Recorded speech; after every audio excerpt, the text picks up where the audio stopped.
श्री राधे राधे नमस्ते। एगो शिव जी के भजन सुनत हुए कैसा लागता बताए सही। कौने मास लग शिव के शिवरातिया यहो शिव के शिवरातिया कवन हो मासावा लाग भागीरथी नहानावा कवन हो मासावा लाग भागीरथी नहानावा कवन हो मासावा फागुन मासे नागर शिव के शिवरातिया यहो शिव के शिवरातिया माघे रे मासावा लाग भागीरथी नहानावा माघे रे मासावा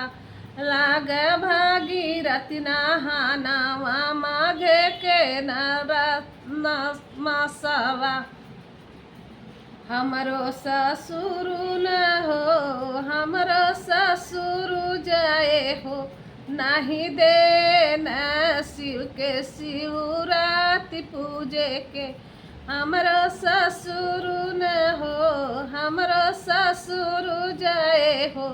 नहीं दे न शिव के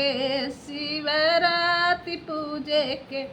ससुर घर ही से हो कहना घर ही से मंगिया बरदान हो नहाइया घरे बाल्टी में बहुगरी घर ही से हो बहुगरी घर ही से मंगिया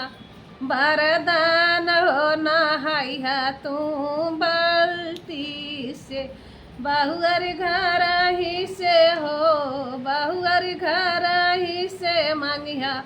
बरदान हो नहाइया तू